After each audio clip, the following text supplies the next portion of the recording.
ಮತ್ತೊಮ್ಮೆ ಕೌಟಿಲ್ಯ ವೇದಿಕೆಗೆ ಎಲ್ಲರನ್ನು ಸ್ವಾಗತಿಸುತ್ತಾ ಈ ಒಂದು ಅವಧಿಯಲ್ಲಿ KS ಎಕ್ಸಾಮ್ ಇಂದ ಹಿಡಿದುಕೊಂಡು PC ಎಕ್ಸಾಮ್ ಆಗ್ಬೋದು, FDA, SDA, group C exam ಆಗ್ಬೋದು, ವಿಶೇಷವಾಗಿ TET ಎಕ್ಸಾಮ್ಸ್ ಆಗ್ಬೋದು, ಅದರಂತೆ ಹೈಸ್ಕೂಲ್ ಆಗ್ಬೋದು, ಟೀಚರ್ ಅಪಾಯಿಂಟ್ಮೆಂಟ್ ಪೋಸ್ಟ್ ಆಗ್ಬೋದು, ಎಲ್ಲ ಎಕ್ಸಾಮ್ಗಳನ್ನ ದೃಷ್ಟಿಯಲ್ಲಿಟ್ಟುಕೊಂಡು ಈ ಒಂದು ಅವಧಿಯಲ್ಲಿ 8ನೇ ತರಗತಿಯ ಸಮಾಜ ವಿಜ್ಞಾನ ಪುಸ್ತಕದಲ್ಲಿ ಬರುವಂತ ಬಹು ಆಯ್ಕೆ ಪ್ರಶ್ನೆಗಳನ್ನ ಆಯ್ದುಕೊಂಡು ಈ ಒಂದು ಅವಧಿಯಲ್ಲಿ ಚರ್ಚೆ ಮಾಡುತ್ತಾ ಹೋಗೋಣ. ಹಿಂದಿನ ಕೆಲವೊಂದು ಶಾರ್ಟ್ಗಳಲ್ಲಿ 8ನೇ ತರಗತಿಯ ಸಮಾಜ ವಿಜ್ಞಾನದ ಪುಸ್ತಕಕ್ಕೆ ಸಂಬಂಧಪಟ್ಟಂತೆ ಅಧ್ಯಾಯ 1 ಮತ್ತು ಅಧ್ಯಾಯ 2 ಪ್ರಶ್ನೆಗಳನ್ನ ಶಾರ್ಟ್ ವಿಡಿಯೋಗಳಲ್ಲಿ ಹಾಕಲಾಗಿದೆ. ಅಲ್ಲಿ ಕೂಡ ನೀವೇನ್ ಮಾಡಬಹುದು, ಆ ಪ್ರಶ್ನೆಗಳನ್ನ ಗಮನಿಸಬಹುದು. ಪ್ರಶ್ನೆ ಸಂಖ್ಯೆ 1, ಅಲೆಕ್ಸಾಂಡರ್ನ ತಂದೆಯ ಹೆಸರೇನು? ಉತ್ತರ ಫಿಲಿಪ್. ಫಿಲಿಪ್ಪನು ಅಲೆಕ್ಸಾಂಡರ್ನ ತಂದೆಯಾಗಿದ್ದನು. ಪ್ರಶ್ನೆ ಸಂಖ್ಯೆ 2, ಅಲೆಕ್ಸಾಂಡರ್ನ ಗುರುವಿನ ಹೆಸರೇನು? ಉತ್ತರ ಅರಿಸ್ಟಾಟಲನು ಅಲೆಕ್ಸಾಂಡರ್ನ ಗುರು ಆಗಿದ್ದನು. ಪ್ರಶ್ನೆ ಸಂಖ್ಯೆ 3, ಅಲೆಕ್ಸಾಂಡರನು ಯಾವಾಗ ಮತ್ತು ಎಲ್ಲಿ ಮರಣವನ್ನ ಹೊಂದಿದನು ಎಂಬ ಪ್ರಶ್ನೆ ಕೇಳಲಾಗಿದೆ. ಅಲೆಕ್ಸಾಂಡರನು ಮರಣವನ್ನ ಒಪ್ಪಿದ್ದು ಶಾಸ ಪೂರ್ವ 323ನೇ ಇಸ್ವಿಯೊಳಗ ಮರಣವನ್ನ ಒಪ್ಪಿದ. ಎಲ್ಲಿ ಅಂತಂದ್ರ ಬ್ಯಾಬಿಲೋನಿಯಾದಲ್ಲಿ ಅಲೆಕ್ಸಾಂಡರ್ ಏನ್ ಮಾಡ್ತಾನ, ಮರಣವನ್ನ ಒಪ್ತಾನ. ಪ್ರಶ್ನೆ ಸಂಖ್ಯೆ 4, ಅಲೆಕ್ಸಾಂಡ್ರಿಯಾ ನಗರವನ್ನ ಕಟ್ಟಿಸಿದವರು ಯಾರು ಎಂಬ ಪ್ರಶ್ನೆ ಇದೆ. ಉತ್ತರ ಏನು? ಅಲೆಕ್ಸಾಂಡ್ರಿಯಾ ಎಂಬ ನಗರವನ್ನ ಕಟ್ಟಿಸಿದವನು ಅಲೆಕ್ಸಾಂಡರ್. ಪ್ರಶ್ನೆ ಸಂಖ್ಯೆ 5, ಬುದ್ಧಿವಂತರ ನಗರವೆಂದು ಯಾವ ನಗರವನ್ನ ಕರೆಯಲಾಗುತ್ತದೆ ಎಂಬ ಪ್ರಶ್ನೆ ಇದೆ. ಅದಕ್ಕೆ ಉತ್ತರ ಏನು? ಅಥೆನ್ಸ್ ನಗರವನ್ನ ಬುದ್ಧಿವಂತರ ನಗರವೆಂದು ಕರೆಯಲಾಗುತ್ತದೆ. ಪ್ರಶ್ನೆ ಸಂಖ್ಯೆ 6, ಗ್ರೀಕರ ಪ್ರಜಾಪ್ರಭುತ್ವ ನಗರ ಯಾವುದು ಎಂಬ ಪ್ರಶ್ನೆ ಇದೆ. ಅದಕ್ಕೆ ಉತ್ತರ ಯಾವುದು? ಅಥೆನ್ಸ್. ಅಥೆನ್ಸ್ ನಗರವನ್ನ ಗ್ರೀಕರ ಪ್ರಜಾಪ್ರಭುತ್ವ ನಗರವೆಂದು ಕರೆಯಲಾಗುತ್ತದೆ. ಪ್ರಶ್ನೆ ಸಂಖ್ಯೆ 7, ಪ್ಲೇಟೋನ ಗುರುವಿನ ಹೆಸರೇನು? ಉತ್ತರ ಸಾಕ್ರೆಟಿಸ್ ಪ್ಲೇಟೋನ ಗುರುವಾಗಿದ್ದ. ಪ್ರಶ್ನೆ ಸಂಖ್ಯೆ 8, ಆದರ್ಶ ರಾಜ್ಯ ಕಲ್ಪನೆಯನ್ನ ನೀಡಿದವರು ಯಾರು? ಉತ್ತರ ಏನು? ಸಾಕ್ರೆಟಿಸ್. ಈ ವ್ಯಕ್ತಿ ಏನ್ ಮಾಡ್ತಾನ, ಆದರ್ಶ ರಾಜ್ಯ ಕಲ್ಪನೆಯನ್ನ ಕೊಡುವಂತ ಕೆಲಸವನ್ನ ಮಾಡ್ತಾನೆ. 9, ಯುರೋಪಿನ ಮೊದಲ ವಿಶ್ವವಿದ್ಯಾಲಯ ಯಾವುದು ಎಂಬ ಪ್ರಶ್ನೆ ಕೇಳಲಾಗಿದೆ. ಉತ್ತರ ಏನು? ದಿ ಅಕಾಡೆಮಿ ಎಂಬ ವಿಶ್ವವಿದ್ಯಾಲಯವು ಯುರೋಪಿನ ಮೊದಲ ವಿಶ್ವವಿದ್ಯಾಲಯ ಆಗಿತ್ತು.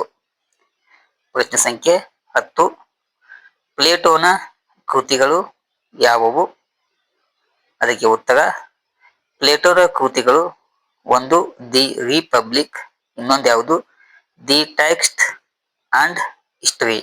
ಇವು ಪ್ಲೇಟೋನ ಪ್ರಮುಖವಾದ ಕೃತಿಗಳಾಗಿದ್ದವು. 11, ರೋಮ್ ನಗರವು ಯಾವ ನದಿಯ ದಡದಲ್ಲಿ ಇದೆ ಎಂಬ ಪ್ರಶ್ನೆ ಇದೆ. ರೋಮ್ ನಗರವು ಟೈಬರ್ ಎಂಬ ನದಿಯ ದಡದಲ್ಲಿ ಉಗಮವನ್ನ ಹೊಂದಿದೆ. ಪ್ರಶ್ನೆ ಸಂಖ್ಯೆ 12, ರೋಮ್ನ ಅತ್ಯಂತ ಪುರಾತನ ನಿವಾಸಿಗಳ ಅಂಶೀಯರನ್ನು ಏನೆಂದು ಕರೆಯುತ್ತಾರೆ ಎಂಬ ಪ್ರಶ್ನೆ ಇದೆ. ಅದಕ್ಕೆ ಉತ್ತರ ಏನು? ರೋಮಿನ ಅತ್ಯಂತ ಪುರಾತನ ನಿವಾಸಿಗಳನ್ನ ನಾವೇ ಕರಿತೀವಿ ಪೆಟ್ರಿಸಿಯನ್ ಎನ್ನರು ಅಂತೇಳಿ ನಾವನ್ನ ಕರೆಯಲಾಗುತ್ತದೆ. ಪ್ರಶ್ನೆ ಸಂಖ್ಯೆ 13, ರೋಮನ 2 ರಾಜಕೀಯ ಸಲಹಾ ಸಂಸ್ಥೆಗಳು ಯಾವುವು ಎಂಬ ಪ್ರಶ್ನೆ ಇದೆ. ಅದಕ್ಕೆ ಉತ್ತರ ಏನು?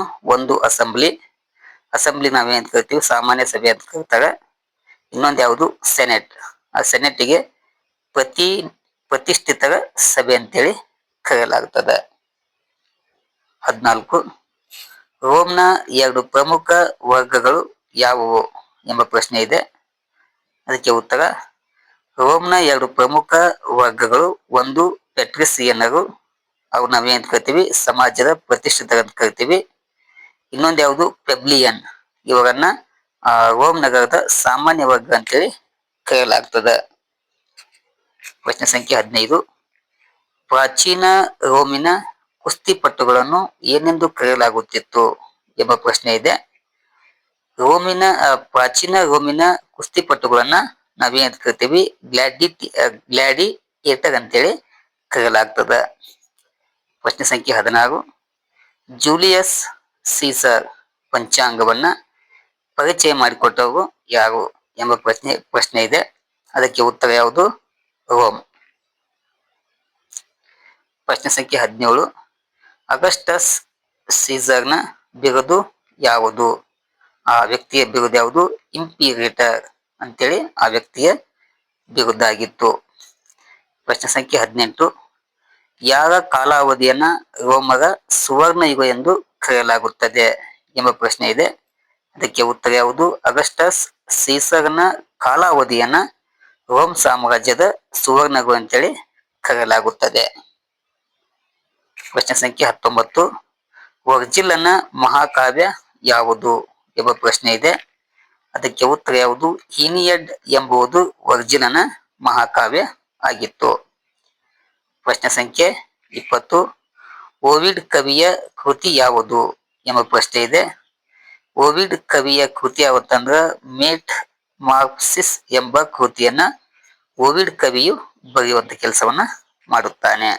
ಓಕೆ, ಇವತ್ತಿನ ಅವಧಿಯಲ್ಲಿ 8ನೇ ತರಗತಿಗೆ ಸಂಬಂಧಪಟ್ಟಂತೆ ಪ್ರಮುಖ 20 ಬಹು ಆಯ್ಕೆ ಪ್ರಶ್ನೆಗಳನ್ನ ಚರ್ಚೆ ಮಾಡಲಾಗಿದೆ. ಮುಂದಿನ ಅವಧಿಯಲ್ಲಿ ಮತ್ತೆ 20 ಪ್ರಶ್ನೆಗಳನ್ನ ಆಯ್ದುಕೊಂಡು ಚರ್ಚೆ ಮಾಡೋಣ.